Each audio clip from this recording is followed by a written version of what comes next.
Yes, hello everyone, Fáilte Rashkady, Cúilín Media. Welcome back to another show here on Cúilín Media. It is episode 19. It is that time of the week. It is Thursday evening at 8 p.m.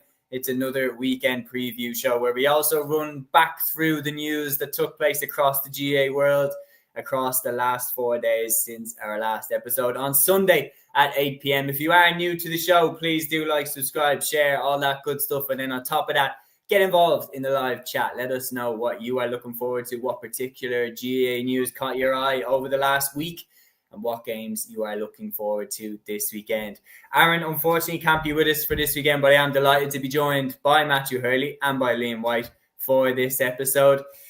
Matthew, I'll come to you first. Busy few days since the Sunday. Is there anything news-wise in the GA that you'd like to kick us off with to catch us up?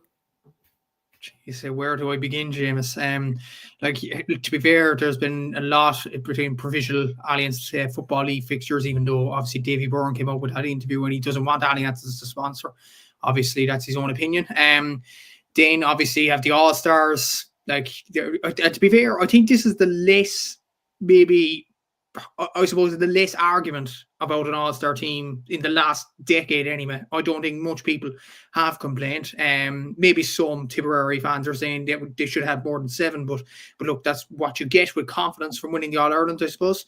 But look, yeah, to be fair, it has been busy this week, and obviously with the Munster Senior Football Championship draw being the seeding being postponed, which I'm not particularly pleased about, I'll put it that way. But look, it is what it is. And yeah, there's been a good bit now this week with all the clubs, there's action that has gone on over the last weeks or so and things like that. We have a few intercounty stories to go through, particularly the All-Stars. I'm sure we'll talk more on Sunday's show about the football team that will be announced tomorrow night, and plus the players of the year and things like that, even though I think we have a general idea who will be the player of the year in the football anyway.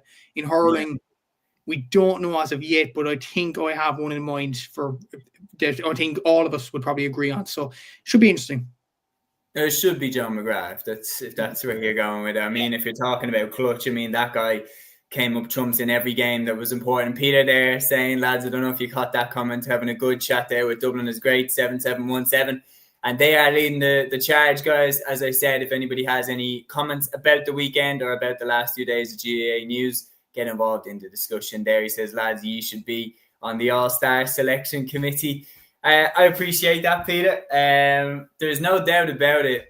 I think they did a very good job with the selection of the All-Stars. And let's just start right there, Liam. I'll come to you for this one next. I think they did a good job. I think the next man up, Matthew, I've seen that you posted it for Cúilín. I think the next man up, and I agree with you're saying about notable absences, I think the next man up is Jason Ford. I think he was very, very good all year. And I think he could have an argument to be in. I think there's some other names here, like A2 saying Tim O'Mahony done dirty. I think Tim O'Mahony was one half away from being nailed on for an All-Star. And then obviously the All-Ireland final just went the way that it did. But Darren McCarthy, another interesting shout. Adam English. Liam, I know you've been kind of pushing how good Adam English is all year. Were you surprised that he wasn't there?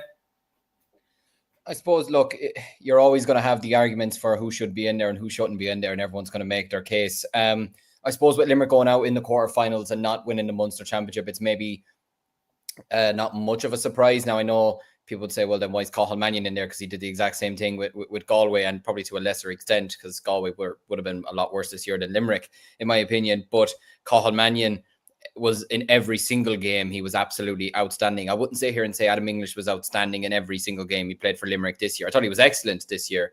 The only thing by that logic is how has Lee Chin not got an All-Star by that metric? I think Lee Chin, I think somebody put a good comment there saying, like, you know, when your team goes down, you go down with them, you know. And I think it is unfortunate for Lee Chin because, like, look, he's by far Wexford's best hurler. Like, if he wasn't there with Wexford at the moment, I'm not even lying, they could go down to the Joe McDonagh. Do you know what I mean? Like, he's that important to them, and he's that physical presence, and he's that scoring threat that he could have a bad. I saw it against Offaly this year. He could have a bad, in my opinion, a poor or a quiet 69, 70 minutes, and then he comes up with a goal. Do you know what I mean? Out of nowhere. He's just that type of clutch player. So I think for him, if there was to be someone that was extremely unlucky to miss out on one to that kind of degree, I think he's probably a fair shout. In terms of Darren McCarthy, look, when you get 2 red cards in a 1 year, in a way, is it probably a system that should maybe go? Maybe, I don't know, because I know back years ago, if you got a red card, you just didn't get an all-star. But I think when you get 2 in the 1 year, you're asking for a lot. Do you know what I mean? I agree that he shouldn't have got one, but yeah, he had such an amazing finish that I can see where people are pushing from. Yeah, absolutely. No, that's the other side, that he had the All-Ireland final that he did. And look, he got a goal against Kilkenny in the All-Ireland semi-final. So won an under-20 All-Ireland with Tipperary as well. So there's always going to be those arguments. In terms of English, look, I think English is a superb player, and I'm not going to change my mind on that. But I can see why he didn't. I can still see why he didn't get one. I don't think his performances, like Cathal Mannion, I feel like Cathal Mannion just carried Galway, whereas I don't think Adam English carried Limerick. Do you know what I mean? So I think that's maybe the big difference in that perspective. I'm actually happy to see Cian O'Sullivan get one. I think Sean Curry could have been one that was maybe a bit unfortunate from a Dublin perspective, maybe as well. I thought he had a very, very good year, took over free duties. I remember even the game against Wexford that he played in the championship where he just absolutely exploded, came into life. Against Kilkenny, got the 2 clutch frees, 21-yard frees into the back of the net, beating Owen Murphy, which is never a simple thing to do. I thought he was absolutely sensational against Limerick, and obviously after what he's just done for the Fianna as well, I think he was maybe unfortunate from a Dublin perspective, but Cian O'Sullivan was just on fire this year, so I think that was the right choice. And yet, look, I do kind of agree. I think Tim O'Mahony, had the All-Ireland final gone the other way, he probably would have gotten one. So he's probably one that probably should feel a bit hard done by. Look, Darv, I think Shane Barrett to a degree as well. I know he got the red card against Clare at the start of the year, but I thought he was Cork's best player in the first half in the All-Ireland final, to be honest with you. And had Cork gone on to win the All-Ireland, I think he would have probably been man the match in the end. He had 1-3 by half time.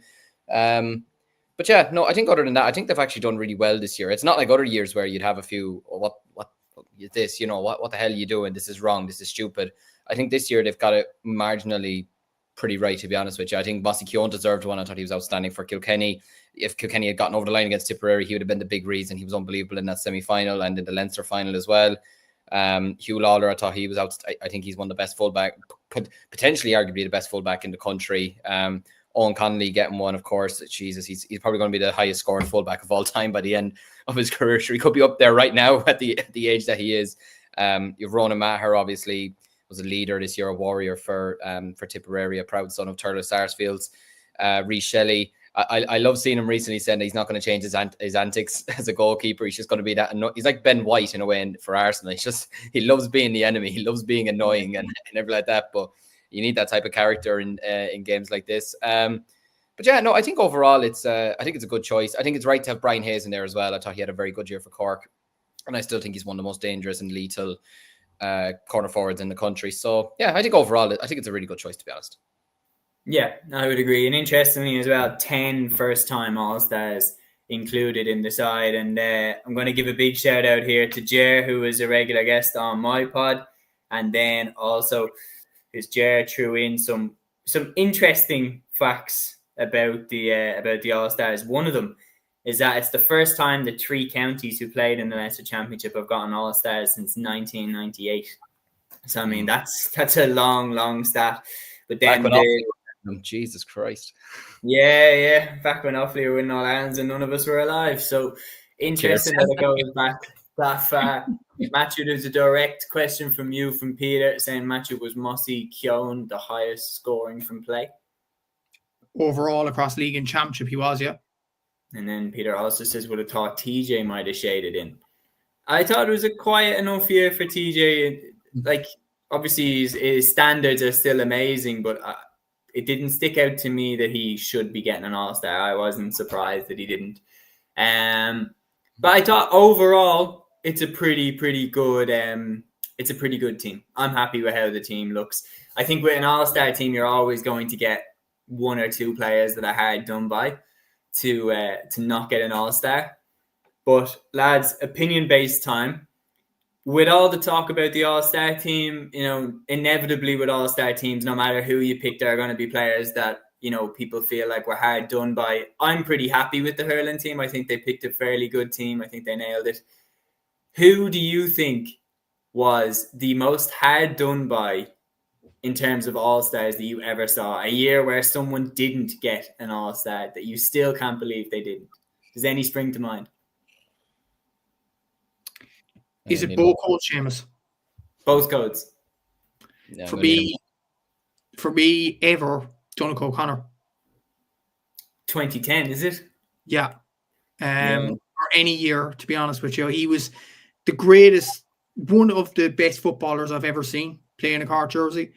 And the way he dragged Cork back into that game against Down, and the way he got us back into the game against Dublin in the semi-final, he came up with crucial moments against Roscommon, obviously in the quarter-final as well. If you're talking about big game, clutch players for an All-Ireland winning team, that was him. I Donegal O'Connor. And the fact he never got an All-Star in his career. People talk about players like Hoggy and all them that had never got All-Irelands.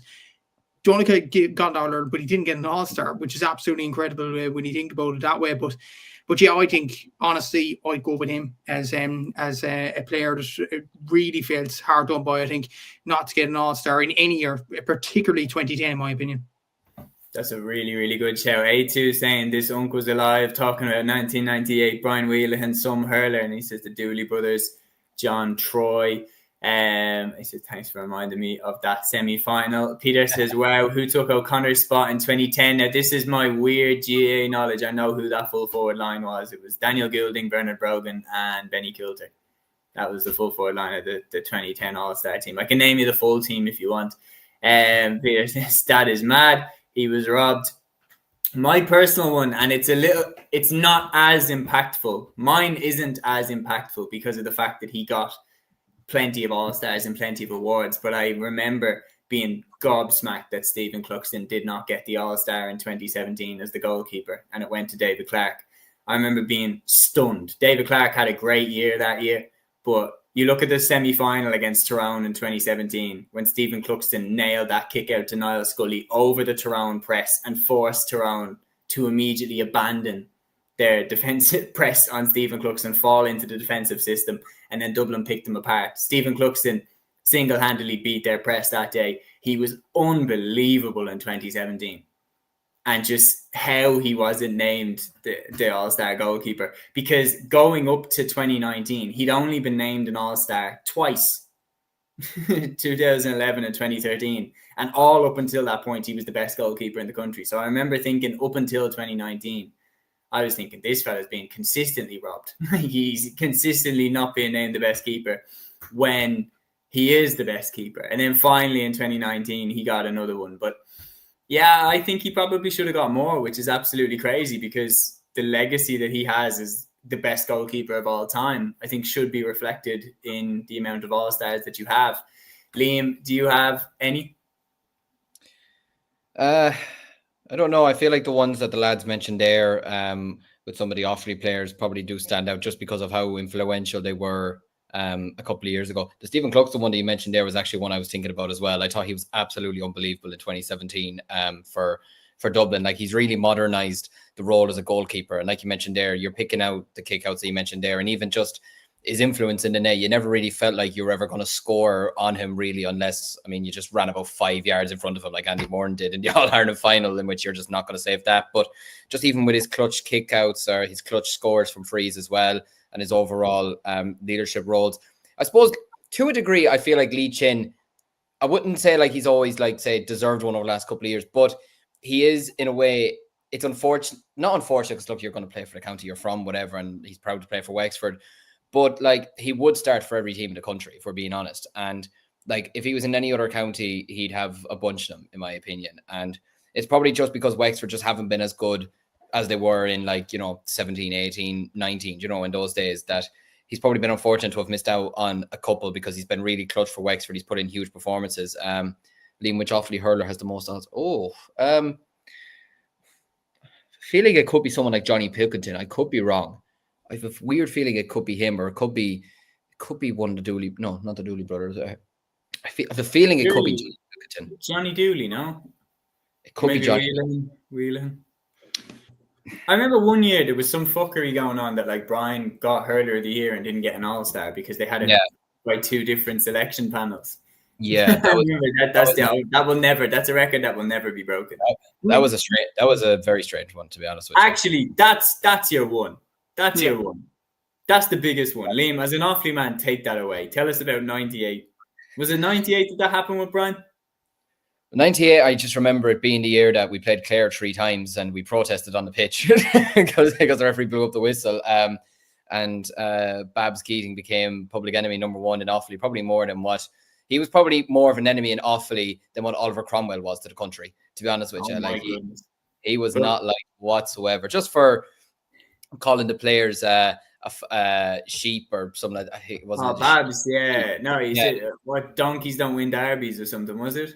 Was that? Yeah, it was like making the comment of like they're not like the traditional counties like Kilkenny, Tipperary, Cork or whatever. And look, we're not. Look, I suppose to that degree we're not, because we haven't won 25, 30 All-Irelands, but there was a lot of people in Offaly that were not happy with those comments. And then look, they went on to win the All-Ireland, and Johnny Pilkington famously saying we're not a bad old flock.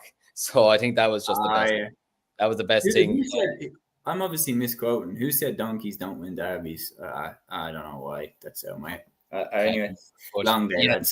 Yeah, Brian Wheelahan in the 98 final was absolutely dying. He was not well at all. He was fairly sick that day. Yeah. And they threw him up into the forward line. And look, as my father says to this day, if we didn't do that, we wouldn't win the All-Ireland. He absolutely tore the Kilkenny defence apart in that second half, and was so he nearly stamped his authority at that time, whether people still believe it or not, as probably the greatest hurler to ever play, or certainly the greatest hurler to play for Offaly.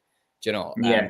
Well, for the compilation, can you walk us through 98, Brian Wheelahan getting hurler of the year, and somehow not getting an All-Star? Just tell us about that for the package with myself and Matthew. It just makes no sense. I don't know how you can win hurler of the year and not get. It's like winning the Ballon d'Or but not getting named in the FIFA Team of the Year or something like that. Do you know what I mean? It just makes absolutely zero sense. And I hope something like that never happens again, to be honest with you, because like you can't, like an All-Star, look, winning the hurler of the year is obviously nice, whatever, but I think having an All-Star, and especially if you get it with your teammates and the lad that you've hurled it all year, it's a reflection on your teammates as well, because they've helped you get it as well.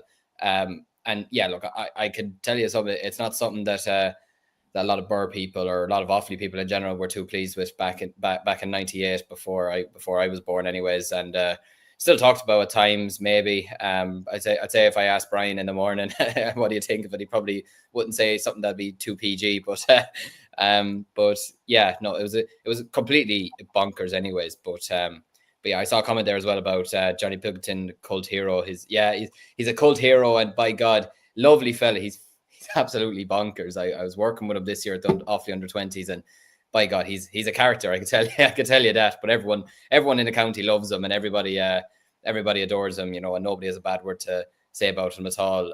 He ironically coached my club actually 15 years ago, which is mad to think now. But yeah, no, I hope something like this never happens again. Where, like, could you imagine this year, John McGrath wins hurler of the year, or David Clifford wins footballer of the year, and they're not in the team, and they're not getting an All-Star?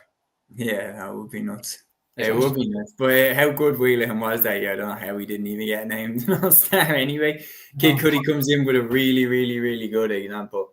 This is more footballer of the year territory, but Gooch never getting footballer of the year always shocks me. That to me is crazy. When you look at some of the players that have, and obviously like if they got footballer of the year, obviously they were sensational players. You have to be to get the footballer of the year award. But the fact that Gooch never got it is mind-blowing when you consider how good he was for so long. And I think Gooch was like almost a victim of his own success, where because he was consistently so good that nobody ever really noticed, like, my God, he's much, much better this year. Like, I mean, I think a peak example of it is like Michael Darragh-Macaulay in 2012 versus Michael Darragh-Macaulay in 2013 was like a different human being. And he like absolutely took the championship by storm. So he was like the new arrival, put him right in a good position to get that Footballer of the Year award. And he was a worthy recipient of that Footballer of the Year award. But I remember that year, and it's funny that ties in, but I remember watching that semi-final in 2013 and the way that Gooch just orchestrated the play from centre forward. And I was just like, this guy's just a genius. Like, his brain is just a million miles ahead of everybody else. And yeah, Peter saying Johnny Pilkington is a cult hero. His one-liner should be framed. His Laker girl was class. And my favourite line from him is the what would it mean? Oh, you know, a lot of drinking. Gooch never winning it is outrageous. One of the best to ever do it. Daithí Regan picking more scraps than Paul Galvin and Philly McMahon locked in a room together. Babs Keating said that James before the Cork's Munster final in 1990. So that's the Donkeys Don't Win Derby statement. Peter saying Michael Bond, the Offaly manager, what a story. Yeah, that's very true. That was an incredible story. Incredible episode on Lerker Gale. Matthew, Gavin has teed up a question for you. Interested if you want to take it on. I know that you do have a strong opinion on it. Thoughts on Munster GAA not seeding their competition next year? So Gavin's come in with a question there. Obviously, the Munster Championship has changed their stance and it is not going to be seeded. Obviously, what's going on here? Well, it is going to be seeded, Seamus, but it's seeded so that Clare and Kerry automatically go to the Munster semi-final rather than Cork and Kerry, because Cork are higher in the league than Clare. And we were thinking, okay, this is over now, not just for Cork, but for Liam's County, Offaly, for Kildare, for Down, for Westmeath, for those counties that actually do well in Division 3 and Division 2, and they don't get the rewards for it. But now it's changed the stance because Clare had a complaint. I think Limerick had a complaint as well, that they wanted this to be postponed a year, and ultimately they got their wish. This has now been postponed to 2027, so Clare and Limerick know exactly what they need to do in Division 3 next year. And I've said it before, and I'll say it again, Seamus, this isn't just for Cork. I do think a Munster final between Cork and Kerry would be the best in all facets, to be honest with you, because you looked at the semi-final last year, it was a classic between the two sides. You then look at the Munster final and Kerry walk all over Clare. And you look at the provincial finals across the country, Leinster, historic between Louth and Meath, Connacht, entertaining between Galway and Mayo, Ulster, probably the game of the year between Donegal and Armagh. I think Munster setting a profit in many ways by having a Kerry and Clare Munster final. It should be Kerry and Cork. It's as simple as that. And as well as that, in the league as well, because Clare got to the Munster final, they got into the All-Ireland series last year. And if they get another good draw, say at Tipperary or Waterford again next year, they'll be in the exact same position and they'll be into the All-Ireland despite how they get on in the league. And I've said it before and I'll say it again, you look at the counties that are actually doing well in the league, Offaly being promoted, winning Division 3, doing well, the Cormac, Egan, Jack Bryant, these players absolutely excelling. What's that for then? Like, they go up from Division 3, they were better than Clare, and then Clare just waltz into the All-Ireland because they get an easy side of the draw. They draw against Tipperary. Look at the draw. And I think it's wrong at so many levels. You look at the record for Clare in the football championship, and look, it's a simplistic stat, but it's so relevant. Out of the Munster finals and out of the All-Ireland Senior Football Championship group games, in the last 3 seasons, Clare have played 12 games. Do you want to know how many they lost? 12. That's your proof there. There is counties that are just not good enough for the Sam Maguire Cup. Clare are one of them. They have to go to the Tailteann Cup, rebuild, regroup. You're not good enough for the Sam Maguire Cup.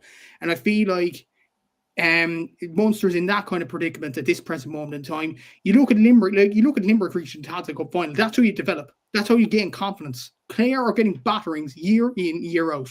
What's that doing for them? So I think it'd be best on all parties if they just go down to the Tailteann Cup, if this draw went ahead. But look, it's done now.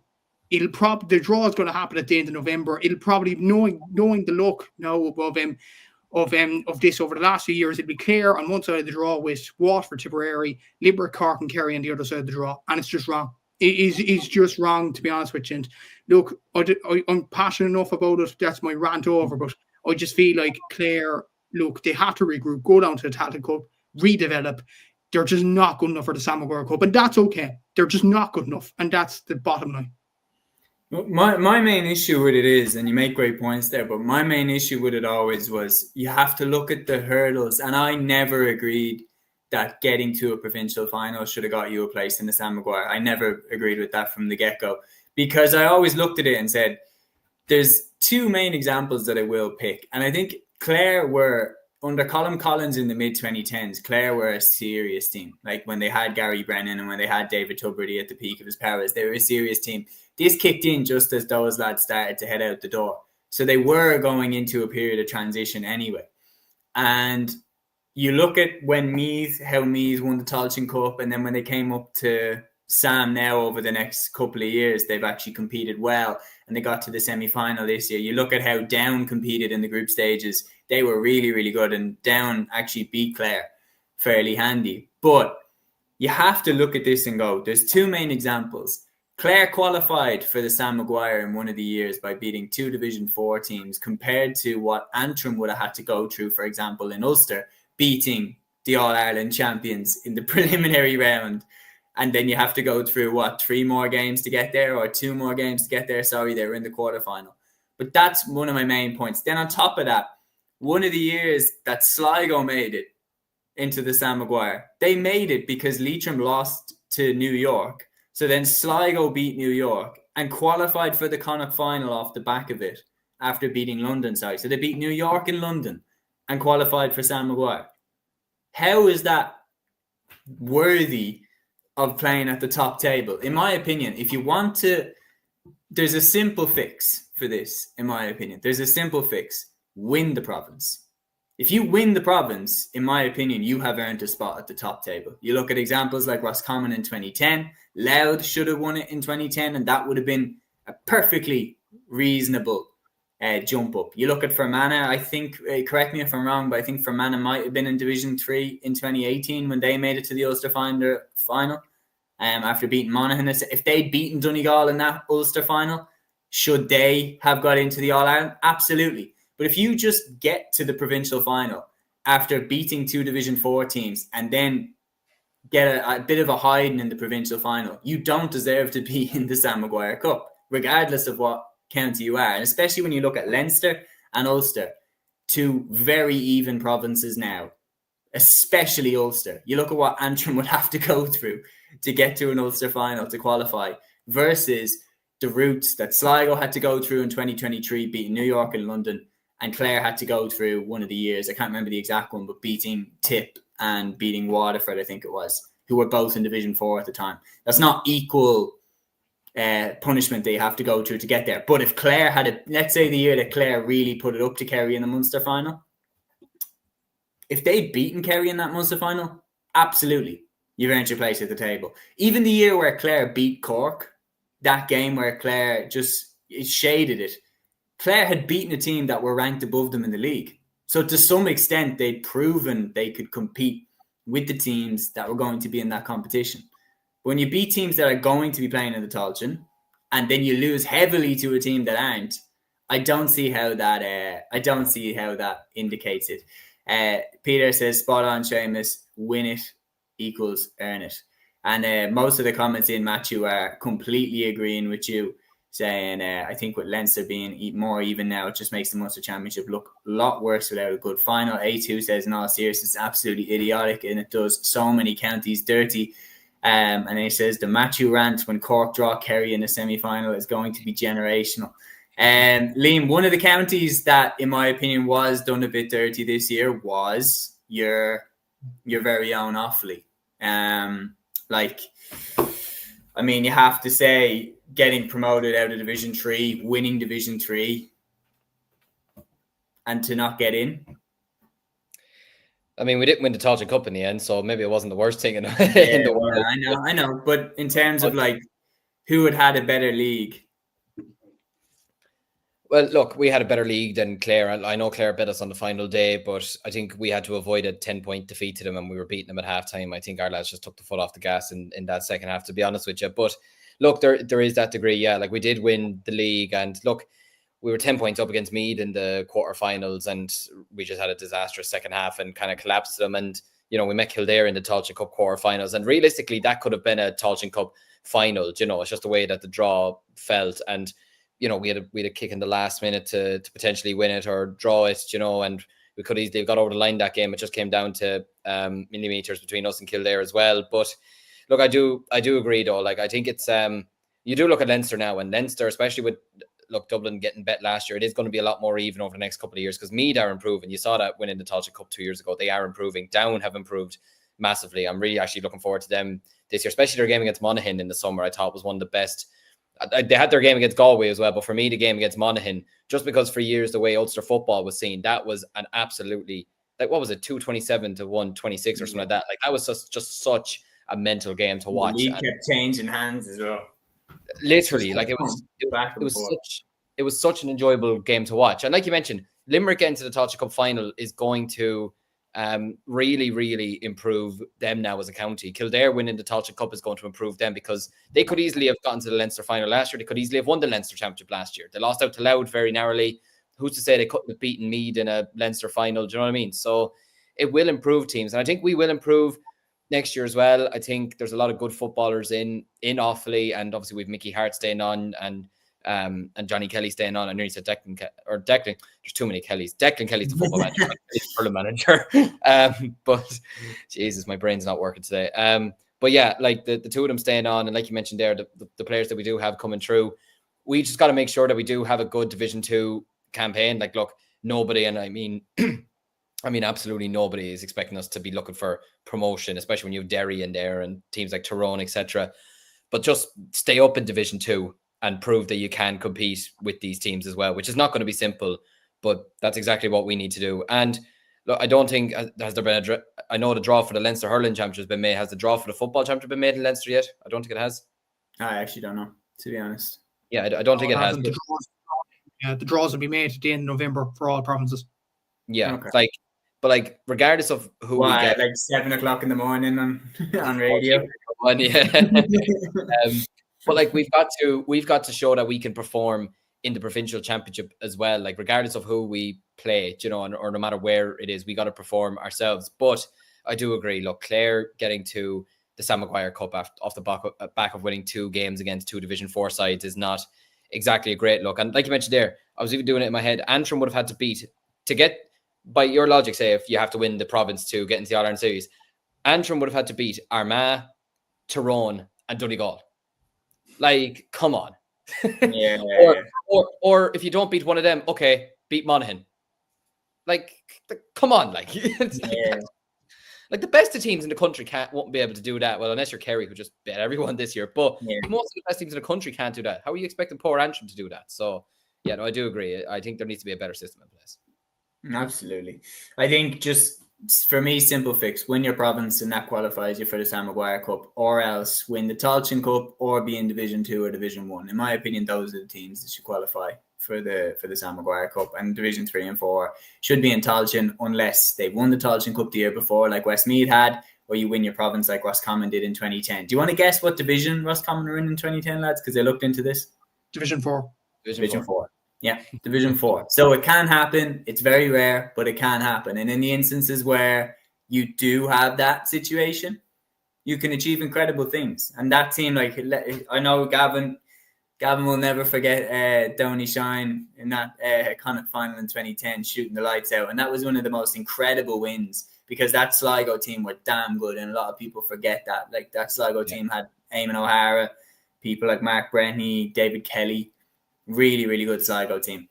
Anyway, lads, just before we move on, it is really, really important that we also express our deepest condolences to the family and friends and anybody affected by the tragic passing of Monaghan legend Eugene Nudie Hughes. Absolute icon of Monaghan GAA. Kid Cuddy puts it here really nice. He said, lads, maybe a word on Nudie Hughes. Monaghan lost a legend this week. Rest in peace. Absolutely. I couldn't have said it better myself. Or yesterday, you have an Anam Dealish, Monaghan's first ever All-Star. Absolutely incredible figure in Monaghan Gaelic games, Ulster Gaelic games. And the GAA has lost a real star this week. And it came out on the Monday just after the pod. And we obviously would have talked about it on Sunday's pod. But it's important that we cover it this week, lads. So yesterday, you have an Anam Dealish. Deepest condolences to any friends, family, Monaghan fans, GAA fans that are affected by this, or anyone who's affected by this tragic passing. Yesterday, grabbing on 100%, yeah. I'd say it's a sad passing for Monaghan GAA. Great stalwart for Monaghan, obviously, as you mentioned there, Seamus, first ever All-Star from the county of Monaghan.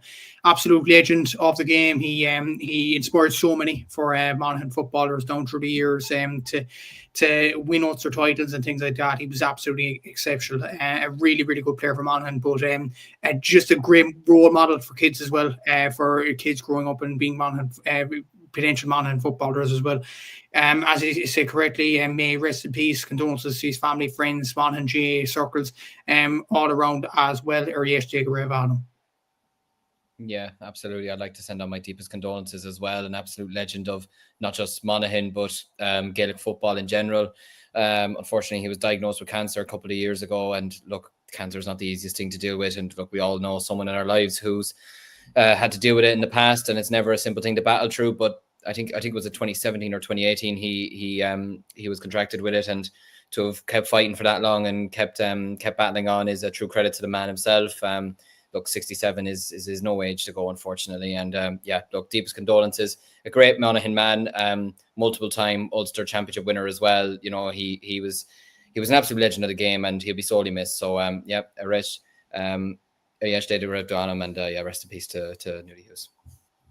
Yeah, and Peter here bringing this. Nudie did a great pod with Tommy Niblock and Oisin McConville. Yeah, I mean, he came across really well in that pod as well. Like, there's no question about it. I mean, he's just an absolute gentleman and one of the greats of Gaelic games. No question about it. Yesterday, on him. Rest in peace, Nudie Hughes. So we are going to move into the club championship fixtures that are taking place over this weekend, and we are going to start, Liam, with the one that you definitely will have your eyes on, the Leinster Senior Hurling Championship quarterfinals. Bio TG Cahar and Downlock Show, Kilcormac Cúilín going up against Ballyhale Shamrocks. What a game this is going to be. It very much feels like the potential old guard against the up-and-coming new team, because the Offaly champions led by the likes of Adam Screeney, whereas the Kilkenny champions led by the likes of TJ Reid. This one is going to be something else. Yeah, it's a game that I'm very much looking forward to. It's a game that I've wanted to see played again ever since 2014 when we met them in that Leinster final, and went up against will be on KK Ballyhale, will be an El Clasico. Yeah, absolutely, Peter. Look, I still have bad memories of 2014 just because Offaly hurling was in a bad place at that time. We were getting batterings left, right, and centre on an inter-county level, and Kilkenny were All Ireland champions and had some of the greatest players who ever played a game. But yet, with our clubs, it's almost like it was even, to be honest with you. Like we should have beaten Ballyhale in 2014. They bet us after extra time. We missed a load of chances that day. We hurled really well for 60 minutes and just unfortunately lost in extra time. And that was like Nafina last year was obviously disappointing, but I could sit there and say, look, Nafina were the better side. Kula destroyed us in 2017, which is fair. But 2014 is one I just look back on thinking that's one that got away. And I've always just been thinking I would love to just get Ballyhale again and get them no matter what stage it is and just prove that we can beat them. And we've never beaten a Kilkenny side. We've only played Loughlin Gales and Ballyhale. We've only played a Kilkenny team twice. So it would be nice to knock out a Kilkenny team. And yeah, look, it has the makings of a great match. You have, like you mentioned there, you have Adam Screeney from us. You have Charlie Mitchell, Jack Screeney, Colin Spain, James Mahan, Conor Slevin in goals. You have a lot of great matchups there. Keelan Kiley. But then you look at Ballyhale, you've Richie Reid, TJ Reid, Adrian Mullen, Owen Cody, Niall Shorthall. So it's a real all-star type of game, and I think it's fitting that it's down in Nolan Park as well. I think it's right, to be honest, at this time of the year. A lot of our lads are used to playing in Nolan Park as well at this stage, so I don't feel like it's going to be too much of a worry for them. Our only Leinster title win was down in Nolan Park as well, so we have fond memories going down there as a club as well. I think it's going to be an absolutely cracking game. Was it that Aaron said the young versus new? I think he meant to say something different, but when he said that, but yeah, look, I think it's going to be a cracking game. I'm delighted to see that it's on TV anyways. And yeah, I think it's going to be a real back and forth game. I can see it going right down to the wire. Obviously, you have Henry Shefflin there, who's never lost a championship game with Ballyhale. Now, I know he's lost games in the league format they have in there, so I would question that at times. But in terms of like actual proper like championship, he's never lost a game with them. And I'd love nothing more than to break that, to be honest with you. I would absolutely just love for us to look. We got to a Leinster final last year. I would love to see us get back there again. It's not going to be simple because I think the Leinster Championship is very, very open this year, just because I think there's so many good teams in it. And look, obviously, a lot of people would fairly be back in Ballyhale Shamrocks. They have the history. They're the greatest club hurling team of all time. So many All-Irelands, so many Leinsters have such experience and the players that they possess. But I'm never, ever going to back against my club. And I might have worries at times with Offaly, but I never have a worry with Kilcormac Cúilín. And I am absolutely predicting us to win this weekend. I'm absolutely going to predict us to win this weekend. I think if Charlie Mitchell is on song, I think he could have the game potentially of his life. He's in great form at the moment. Of course, the media will be picking this up as TJ Reid versus Adam Screeney, even though that's just not fair, because one is 38 and probably the greatest hurler of all time. The other one's starting out his career and he's nowhere near the size of him. But yeah, I think it has the makings of a cracker. And of course, I'm absolutely going to back us to spoil the party. Matthew, could I get a quick prediction off yourself? Yeah, I'm going to go with Liam's prediction. I'm going to go Kilcormac Cúilín as well. Look, I've liked the look of this Kilcormac Cúilín team, especially since last year. I said this to you, Seamus, I thought it was their year to win Leinster last year over Navina. And I kind of have to keep that kind of prediction kind of going. And as Liam mentioned there, Charlie Mitchell, obviously Adam Screeney, that's obvious there. Colin Spain is a real good player in their own midfield as well. Like they have some absolutely superb talented players. Kilcormac Cúilín, they are a young team as well. Look, Ballyhale will be tough. Not just TJ, but Owen Cody's an absolutely excellent player in that team. And you have others that are performing absolutely brilliantly. Obviously, D. Mason is a very good goalkeeper. I think Kilcormac will edge it. I don't think it's going to be hammering. I think it's going to be very, very close as well. But I'm just going to edge it for Kilcormac. I said still win Leinster at the start of the year. I'm sticking to it. I said that Kilcormac would win Leinster at the start of the year as well. And I am going to stick with that prediction. I think they're going to shade it, but I am not as confident, sorry Liam, as the two of you are. I've seen Ballyhale too many times, and I'm just like, the further they go, the further they get along, the more I think they're hard to stop. And I think if they get through this, I think they win Leinster. Even though Nafina have looked good, Martins are tricky, I don't see anybody stopping Ballyhale if they get through this one. I think I saw enough in the Dublin final to tell me that Nafina can be beaten. I think Ballyhale finished them off if it's in that situation. I think Kilcormac Cúilín finished them off if they have them like that. Lucan were brilliant, but I was just thinking, I don't think you can get away with that for much longer, because they did, as we know, get the rub of the green with the penalty. You don't always get the rub of the green. And if they didn't get the rub of the green that day, they wouldn't be Dublin champions anymore, simple as. So it's close. I'll still stick with Kilcormac, but A2 is coming in on smoke here, saying congrats Ballyhale on their comprehensive victory. So he's back on smoke again. He's coming after you this time, Liam. He's not even coming after me. Peter, he says, your centre-back is very good, Liam. Colin Spain is a superb hurler. And he also says Kilcormac Cúilín have the grain of rice to do it. So we have 4 going for Kilcormac Cúilín, 1 going for Ballyhale Shamrocks. And A2, I know you'll be back in the chat on Sunday to tell us if you got it right. And look, if Ballyhale beat us, then I'll say congratulations to them. Like, I'm not bitter at all. We won the off-league title, and I can accept when a team beats us, do you know what I mean? And beats us fair and square. Like, I'd have accepted if Shinroan came back and bet us in the off-league final. I'd have said fair enough, you know, because like, you know, they came back in the second half, nearly pushed us to the edge. So I've no problem admitting Nafina were better than us last year. Do you know what I mean? They deserve to win the Leinster final. Yeah. But look, I'm just not backing against my club. That's just not happening. They mean more to me than anything in the world. So yeah, no, I'm never going to back against us in terms of the centre back. Yeah, it's going to be interesting to see who we put on TJ Reid, which is still mad to be saying at 38 years of age. But look, you have players there. You've Jordan Quinn. Could he be marking him from full back? Keelan Kiley, the centre back he was mentioning there, probably need a big physical presence on a TJ. And look, Keelan Kiley's the type of player that TJ Reid could be in his way, or the Rock Sullivan could be in his way. He'll just run through you. He might probably not get knocked down as well as the other fella, but he'll run through you. He's not afraid to run through a fella. So if we probably need someone to probably put out a bit of a statement, like, you know, a big hit at the start of a game, just to say you're welcome, or you're welcome to this game. It's not going to be simple. We probably need something like that. But yeah, I do kind of agree. I think if Ballyhale do get past us, it's going to be very hard to see them stopped, to be honest with you. But yeah, no, bring on Sunday. It's going to be something else. It is really a case of, like, in my opinion, the old champions versus the team on the come up, because I think when you look at the lads that are leading the Kilcormac line, the Adam Screeneys, the Colin Spains, this is the next generation of Offaly hurlers. This is the future and the present of Offaly inter-county hurling.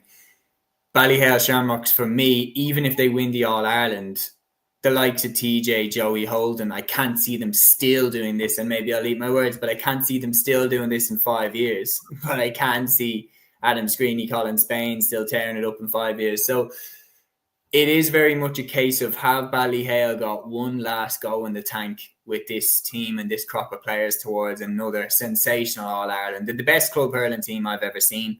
Do they have one go left in them, or do they have more goals left in them? Is this the start of another dynasty?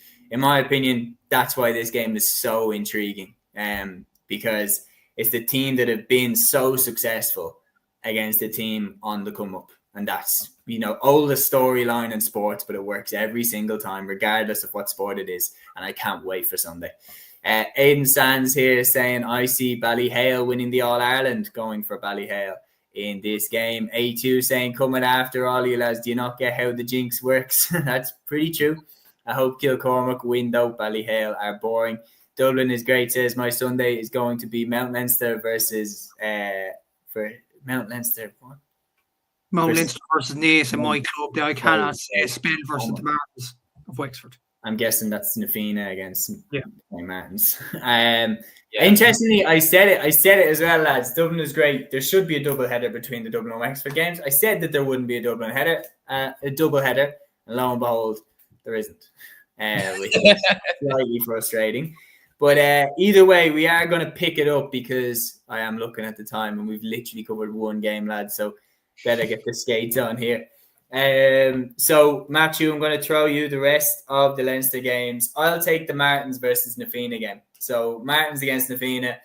Look, no question about it. I think Nafina were on the ropes against Lucan, and they got that decision from the ref with the penalty call. That was crucial. But then, they held their nerve and they worked the winner for Sean Curry really well. And I just got a sense that Nafina were gone, like from being in Parnell Park at that final. I was there. You got a sense that they're going to crawl over the line by their fingernails here. Like, they're going to give it everything that they have and they'll find a way. Now, I think that they'll do enough to shade this one against Martins. It was a very close game in Parnell Park last year. Rory O'Connor caused Nafina a lot of problems that day, and Martins have won it again. But I just think the fact that Nafina got through tells me that they're going to give it another good rattle at trying to win Leinster and go beyond. So I'll shade it to them. Interestingly, Peter goes for Martins to beat Nafina. They schooled Naas last year, he says. And then he also thinks Mount Leinster Rangers will sneak past Naas. Those two other games, I'm going to shade that one actually to Mount Leinster Rangers. I'm going to go for them to sneak it. And I'm going to go for Clough Balacolla to beat Castletown Gagan in the final one of the quarterfinals. So that's the Leinster Senior Hurling Championship quarterfinals taken care of. Matthew, I'm going to come to you with a different competition. I'm going to go up north to Ulster football. We have two quarterfinals taking place on the Sunday. What a game we are in store for here with these two. Scottstown of Monaghan going up against Nave Connell of Donegal at 1:30, and then Madden of Armagh going up against Sean O'Leary Newbridge of Derry at 3:30. And that second one is live on TG Cahir. This is going to be something else. Yeah, I'd say it's going to be two very interesting games there. Scottstown, obviously, they've been at this rodeo for a number of years now. They do have some superb players, as we all know, the likes of the Hugheses and the likes of Conor McCarthy. They do, and Jack McCarron, they do have some absolutely excellent players. But the question mark about Scottstown is, do they have the bottle to get over a big side? He looked at them against Kilcoo last year and they fell flat. That was probably... It was so disappointing from a Scottstown level last year, because there was so much expectation for them, and then Kilcoo just rolled all over them, and it wasn't really hard for Kilcoo in the very end of it. And I feel like for that reason, I think Dave Cullen have a superb chance here to upset the apple cart in many ways, because Scottstown have not proven their worth despite the players that they do possess. Very tight game to call. I know Nave Cullen have the likes of Finbar Rourke, who is a very, very good player, without a doubt as well. And they are passionate up there. Obviously, winning the Donegal final after extra time, like they went so well in that game, but they've had a few weeks to recover after that. It's a tight one to call, that one. I think it's going to be, I'm going to say Nave Connell, but slightly. I'm going to go for them, because after last year, I don't trust this Scottstown team. I simply don't. But we'll see what happens. It is going to be a very interesting game there. And the other quarterfinal you mentioned there, Madden against Sean O'Leary's Newbridge.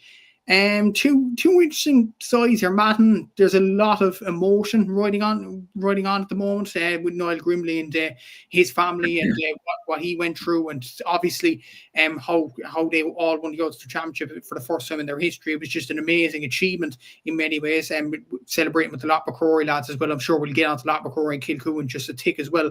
Sean O'Leary's Newbridge, they're in the Ulster Championship for the second year running, and they lost to an Armagh team in the quarterfinal last year in Clonairon.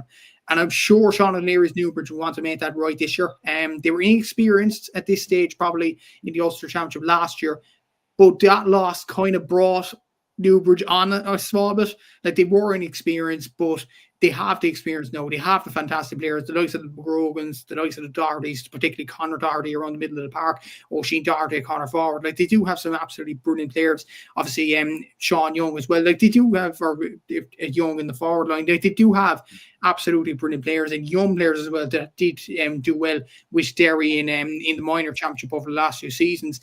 I think because Newbridge are more experienced at this level after performing in the Ulster Championship last year, I think they have more experience. So I'm going to go for Newbridge to win that one just for that reason. But Madden could shock me again. We'll have to see what happens. Yeah, I actually agree with you on both. I think that Sean O'Leary Newbridge are going to surprise Madden with how good they are. I think they've been moving under the radar for a while now. Back-to-back champions in Derry, very quietly under the radar at a time when Glen and Slotneil have unbelievable teams. So I'm going to shade it to Newbridge in that one. And then I actually do agree with you. The way that Scottstown flattered to deceive against Kilcoo last year, I think Naomh Connell are like a solid, you know what you're going to get with them. I think they're 8 out of 10, 7 out of 10 every week. But I think Scottstown are a little bit more fluctuating up in terms of what performance they can give. I think especially in tough winter conditions, the more solid, consistent team is usually the one that I favour. So I'm going to go with Naomh Connell to take that. Liam, the two other Ulster Senior Football Championship quarterfinals, they take place the day before on Saturday, November the 8th. First one is King's Court Stars of Cavan going up against Ern Gales Ballyhale of Fermanagh.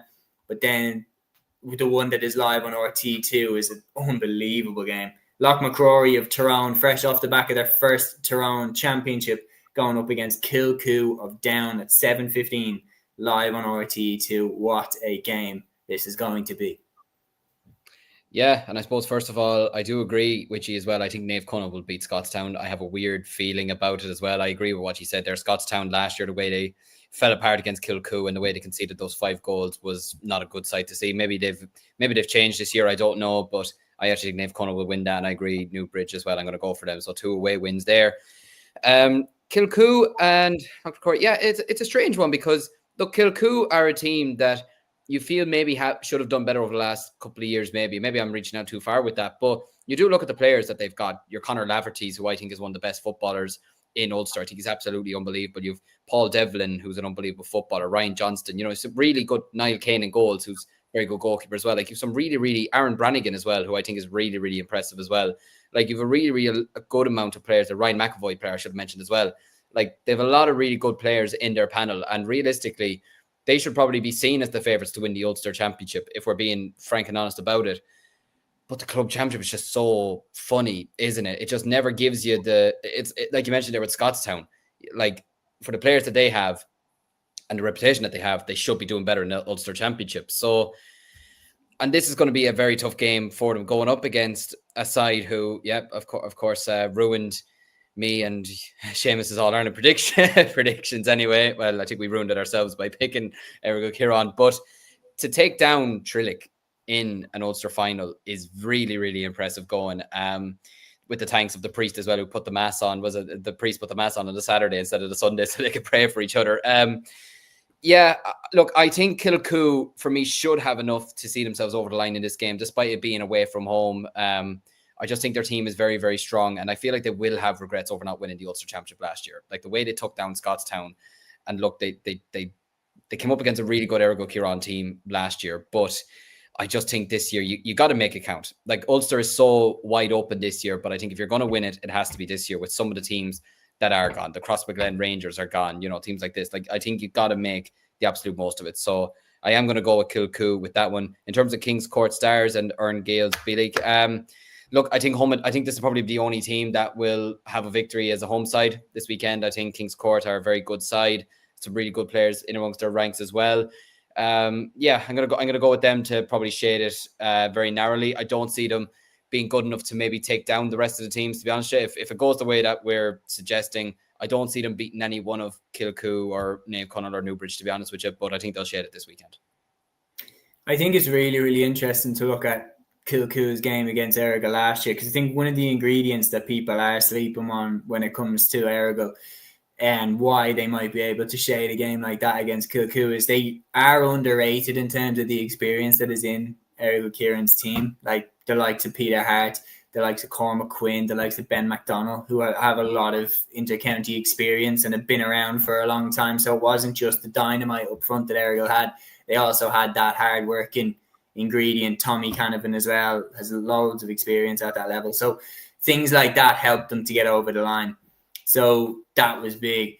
A2 saying 5 to 7 point win for Kilcoo. Experience will tell, and the Tyrone lads will still be in the Monday club.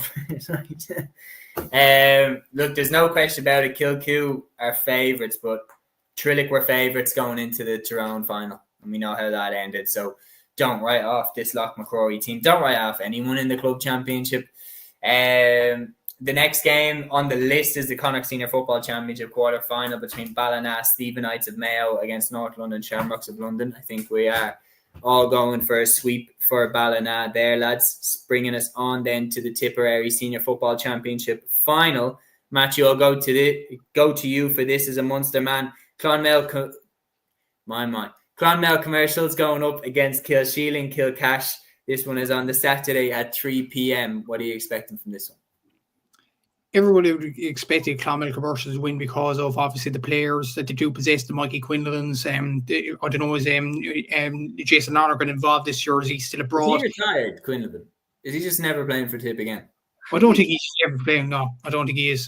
Okay. I just think we just lost interest in intercounty football. But like seeing him play for Clonmel Commercials, you just wonder what could have been from a Tipperary point of view, because he's an excellent footballer. Like it's just a shame in so many ways, but he has his Munster title, he has his All-Star from 2016, so I think he has another minor medal from 2011, so I think he's pretty delighted with his intercounty career in many ways. But Declan Brown would fucking snap his hand off for what Mickey Quinlan has.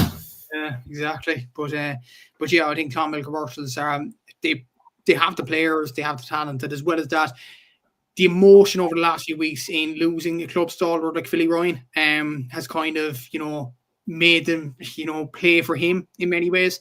And I think emotion's a huge, huge pile driver. And I think it will be enough to get over Kilsheeling Kilcash, who I might add, like Kilsheeling Kilcash performed really, really well in the semi-final against Otmore Castellini. It was a shock that they won that game. They deserved it, absolutely deserved it. And they are a pro football area around that, them parts of Tipperary. So they won't make it easy for Clonmel. It's going to be a difficult game. I just feel like Clonmel will win this game because it's on in FBD Semple Stadium. It is a difficult sort of a game for Kilsheeling Kilcash, because the thing is, if it's on in like a boggy ground, like it was against Otmore Castellini, Kilsheeling Kilcash kind of play on that. The underdog plays on that. If it's in a wide pitch like Thurles, Clonmel have the footballers to kick the game out of reach. And I just feel like Clonmel could win this game because of that. And worth noting as well, the winners of this play St. Finbarrs from Cork in the Munster quarterfinal next week. So should be interesting to see who wins this game from the Bars point of view as well. I'm feeling it will be Clonmel that win this game. Peter, there's a question here for you. Matthew, is the football heartland a Tip in the south of the county? Yes. Okay, very good. We are going to keep moving because you have a lot to get through. We're 15 minutes away from being delusional, so let's kick it up. Liam, I'm going to come to you next with this. The Limerick Senior Football Championship final takes place this Sunday between Mungret St. Paul's and Newcastle West. Aaron's pick from Munster is on the line this weekend. If Newcastle West lose, then another provincial prediction has fallen by the wayside. I'm going for Newcastle West though to win this. Are you agreeing or disagreeing? No, I think I'll agree. I think more for the sake that we can't have more predictions going down the drain, to be honest with you. to be honest with you, we need as many as we can get. But yeah, look, Limerick. Newcastle West are a very proud club, both coasts, to be honest with you. They're a very, very solid club. They've been a really good football team over the last number of years. It's amazing. You look at Mike McMahon, I'm just reading it here. He's turning 40 this month and he's still delivering big moments for his club. That's what I love about the club championship. Just these lads who are in their 40s or they're heading towards that age and they're still putting in these types of performances and still dragging their team to county championships, which is absolutely unbelievable. I believe it's their 6th title they're going for this weekend, I think. I think Mungret St. Paul's, is it that they've never won the title or is it their first final this weekend? It's one or the other. I don't think they've ever won it anyways, but it's going to be a great occasion for them. But look, I think Newcastle West are a lot more experience in this. Go ahead. He really doesn't like our predictions, does he? A2 next year. A2, I'm going to push you every week for predictions now. I want to hear every game that we talked about. I want to hear a prediction, and then we'll compare. I wish that there was like a fantasy league or something. I really do.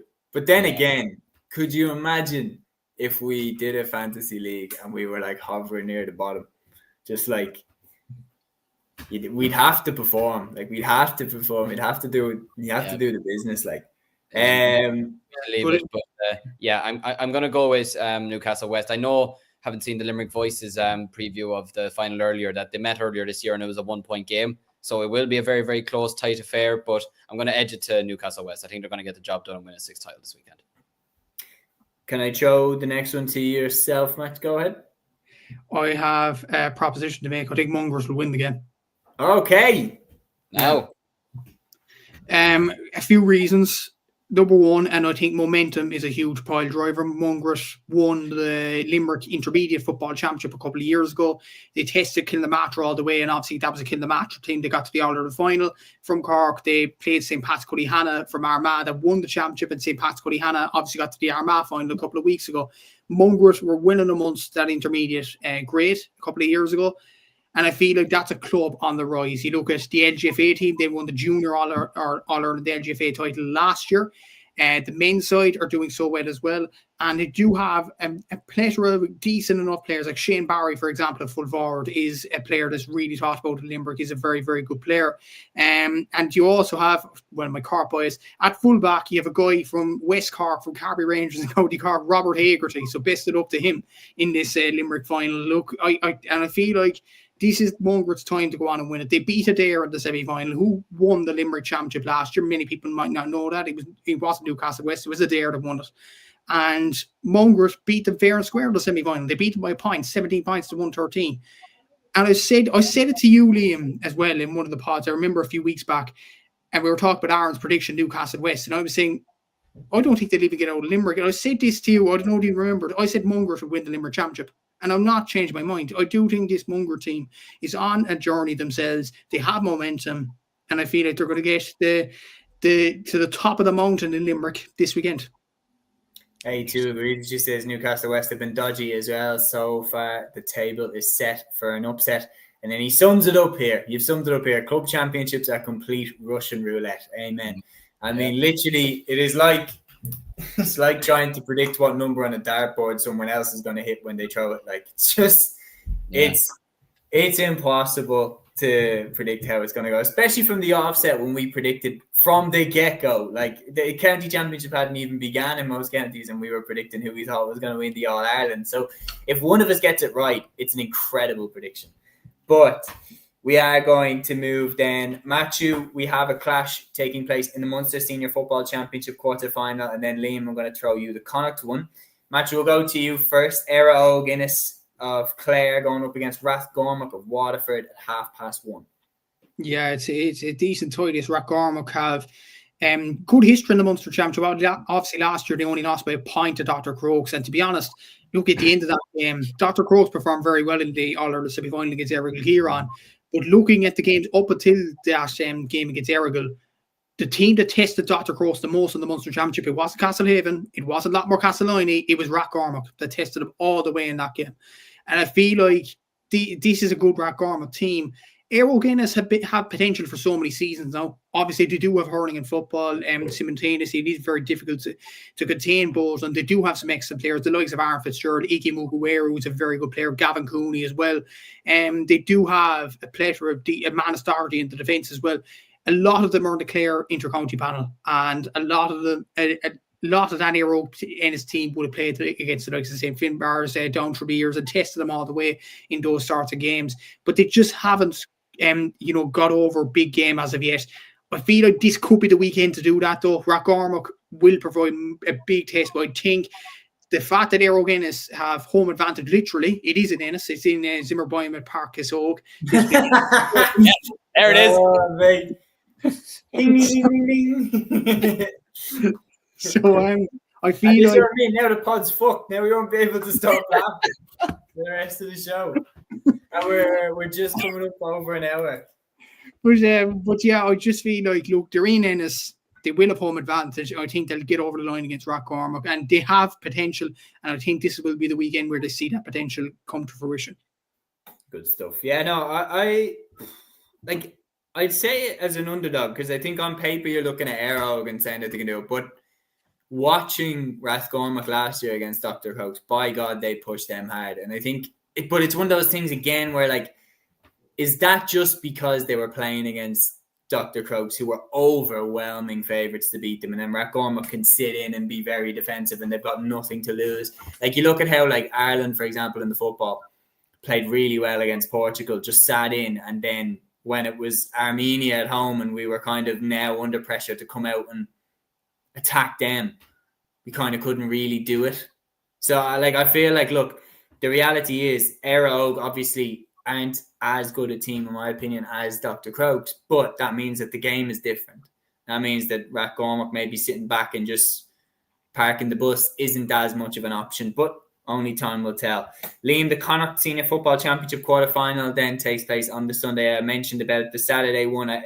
We're not going to see a shock in that one. If we do, then by God, that is the shock of the club championship if North London Shamrocks turn over Ballina. But this one, Shamrock Gales of Sligo going up against Moycullen of Galway. Could we see a shock here? Coolera Strandhill won the Connacht Championship last year, at least we not forget. Can Shamrock Gales turn over Moycullen? I think, first of all, maybe if North London gets lended Gabrielle and William Saliba and Declan Rice and Bukayo Saka for the weekend, maybe, well... Declan Rice on the GA pitch, do me a favour. Yeah, that'd be a sight for sore eyes, wouldn't it? But no, yeah. Get Jack Grealish on. Oh, Jesus Christ, no. Flashbacks. Did he play GA? He did, didn't he? Yeah, he actually... I remember when I said that. He actually did. I think Jack Grealish played at half-time of the Kerry Cork All-Ireland final in 2009. That's crazy. I believe, anyways. Yeah, which is just fucking mental. But yeah, in terms of this game, look, I think Shamrock Gales did extremely well to win the Sligo title, especially when you look at the first day and how much they were behind going into added on time, and they somehow got a draw against a team that were All-Ireland semi-finalists last year. Do you know what I mean? Like, that was unbelievable. And then to see them they destroyed them in the replay. Like, I don't think Coolera Strandhill, I don't think they actually I don't think they scored much from play in that final, or at least I think they had about 4 points by like the 45th minute or something like that. Do you know what I mean? Like, that they absolutely just were well on top of them that day. But I do think Moycullen are extremely strong. And I think even looking at the Galway final, like they were going really, really well in the final against Salt Hill Knocknacarra. They were winning by, I think it was 5 points at half time. But even when Salt Hill came back at them and went a point ahead, Moycullen still had the stamina and the strength in the end to push on and get a late win. You had Sean Kelly, who was unbelievable on the day. You had Desi Keneally, who got 6 points. Fiona McDonough, who got 2 points at corner forward. You know, like, there was a lot of really good performers on the day, and they really put their heart and soul into winning that championship. And I think they will have big ambitions to win the Connacht Championship. I think I said it last week or the week before. It'll come down, in my opinion, to Moycullen and whoever came out of Connacht, which is obviously now St. Bridget's. I think it's going to come down to the two of them, and I'm not going to change my mind on this. I think Shamrock Gales will give them a good battle. I absolutely think that. I think Sligo teams that come out of the championship now, especially after what you saw last year with Clare winning the Connacht Championship, especially against a very good Pádraig Pearse's team as well. But I just think Moycullen have too much quality. And I think if you're able to beat that Salthill Knocknacarra team, who have a Galway senior football forward line, never mind a club football line, I think they'll have enough to get over the line this weekend. Yeah, I'm going to go with Moycullen as well, which brings us on nicely. Then we're going to leave the provincial finals until the last. But Matthew, I'm going to go to you. Back to Munster now for the Munster Senior Camogie semi-finals. You have De La Salle of Waterford going up against Turles Sarsfields of Tipperary on Saturday at 1 p.m. in De La Salle. And then St. Finbarrs of Cork going up against Newcastle West of Limerick. And that one is taking place in St. Finbarrs.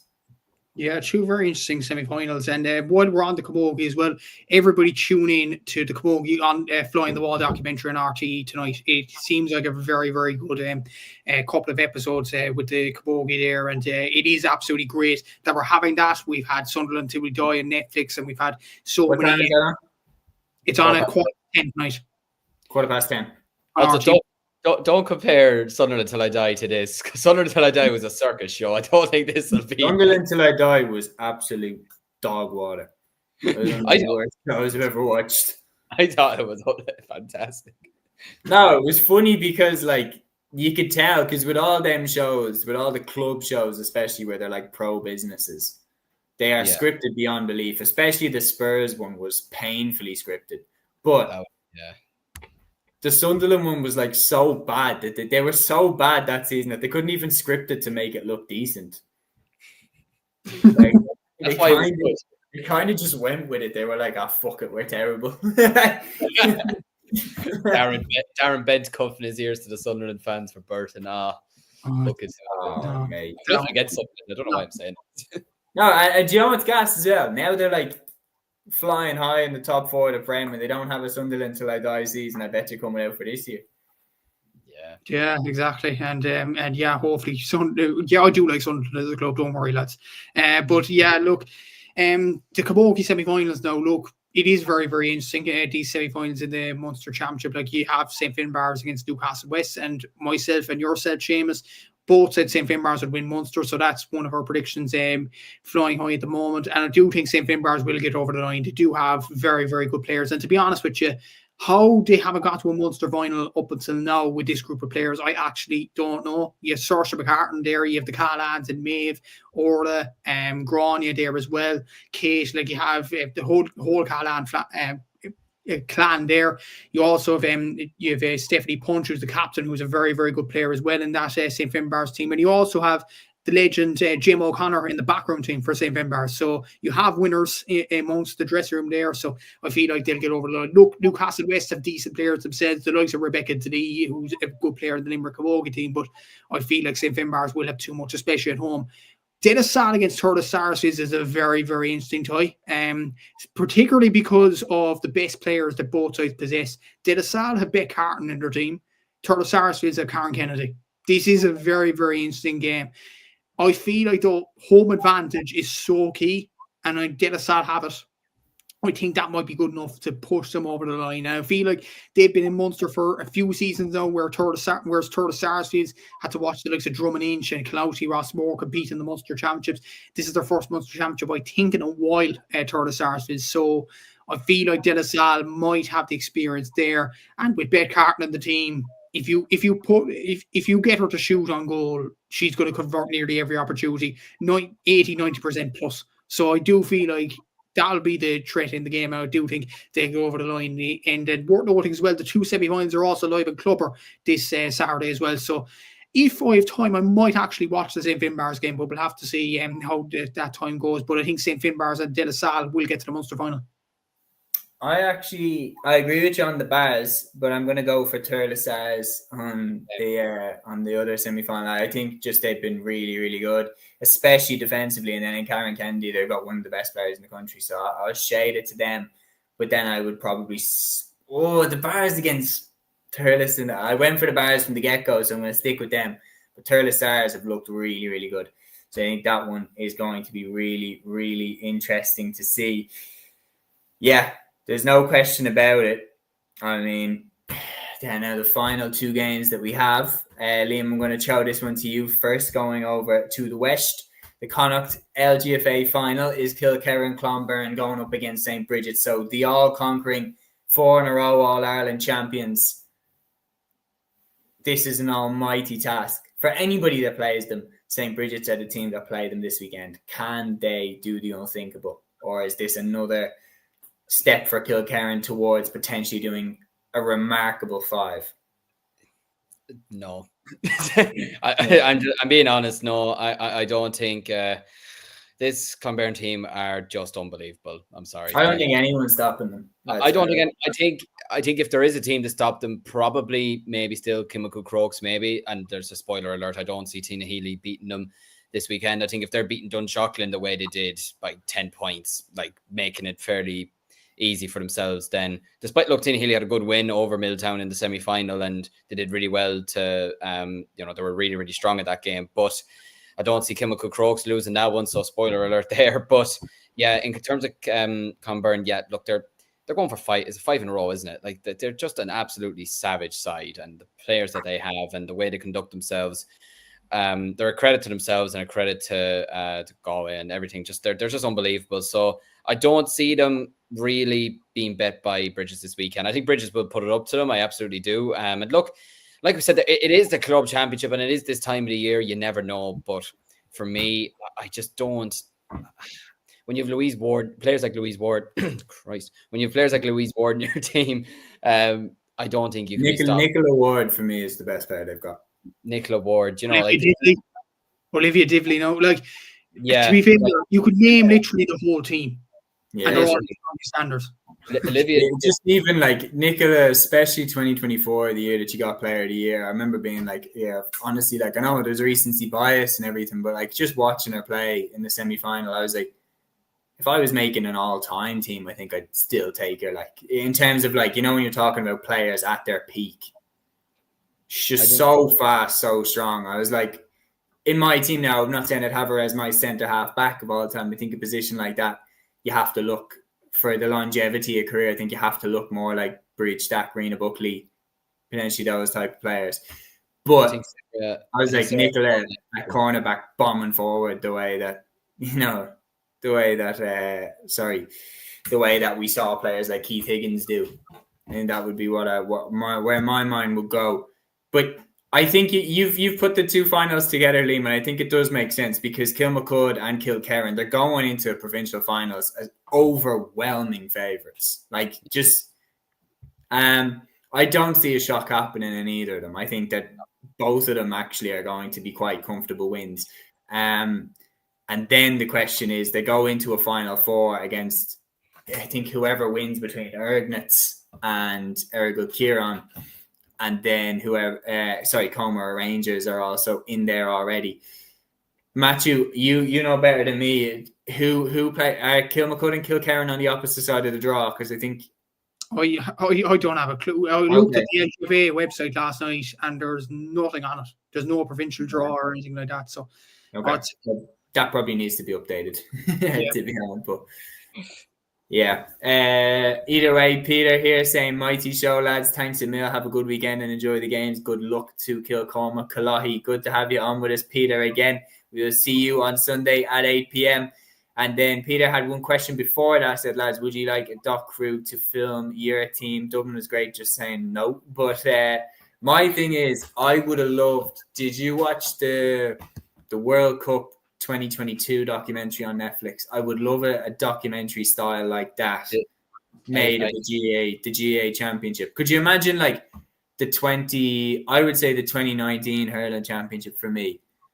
Could you imagine that one where like if you had a camera in every dressing room following the players, interviewing all the captains, the way that they did in that doc, just that Final 4, I remember it was like Wexford tip on one side and then Limerick Kilkenny on the other. It was mental. Like it's just an incredible year. And that was the year where Horgan scored like 210 or something in one game or something, wasn't it?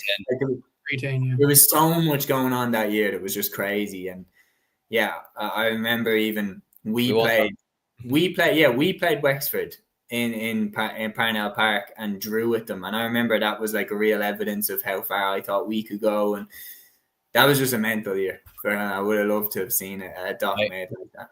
I would prefer not to have 2019 because Kerry relegated us to the Christie Ring. Yeah. Better times. That was a shit year. I'd love a doc style like the Netflix ones with Formula One, Drive to Survive, or Six Nations. Yeah. They were very good. I'd love a Last Dance style doc. I'd love like ones are good. The NFL ones are good, to be fair, actually. Yeah, I'd love like the Michael Jordan style doc with like the Kilkenny 4 in a row, or like the Dublin 5 in a row, 6 in a row team. Amazon does really good football documentaries, actually, to be fair to them as well. Yeah, but hopefully now the Camogie one is good tonight, and hopefully that'll set the precedent for Gaelic games. But as we've seen down through the years, like Jim McGuinness, that Donegal documentary on RT back in 2012 was good, but I don't think Jim McGuinness is allowing like media or cameras inside his training. No way. He kicked Kevin Cassidy off the team for giving a piece to a book. Like he's not letting cameras into the dressing room. No way in hell. And the thing is like, because the game is amateur, you can't enforce that. You can't be like, oh well, cameras are here, tough. Like, I mean, I bet that would have been part of the World Cup, that like, here, this doc is being made. It's going to be there. Yeah, tough shit. Like, obviously, it's not going to show the tactics boards and stuff like that, but it's going to show the dressing room after the game and stuff like that. Dublin is great saying Hell for Leather was quite good. Hell for Leather was fantastic. Real. I thought that was brilliant. I watched the first episode and I was like, I'm watching all of them and I'm binging this. Like, it was unbelievable. They had everybody that was relevant to the GAA's journey. And that's what RT is capable of. Like, when they really go all in on the GAA content, that Hell for Leather documentary was beautiful. And I'd love to see more. I'd love to see more content. And it takes time, I get that, but I'd love to see an in-championship style documentary where, imagine now if in December they were going to drop like the GA Championships of 2025 behind the scenes, like a World Cup 22 style doc where you're in the dressing room with Kerry, you know, at halftime in the All-Ireland final and stuff like that. Like, just with those crisp shots that Mark Ford takes on that cam, like it would be unbelievable. Hopefully we get it soon. But yeah, that would be my addition. But anyway, we have passed over the hour 20 minutes, so I'm going to wrap this up right here. We've covered all the club games at senior level that will be taking place across the weekend. And for the results, keep an eye out on Cúilín socials. And then join us this weekend on Sunday at 8 p.m. for a weekend review show. But until then, make sure you enjoy the games this weekend. Thanks to Matthew and Liam for jumping on with me for another episode. Really enjoyed that one, lads. And until Sunday, Torah. Instinct, baby.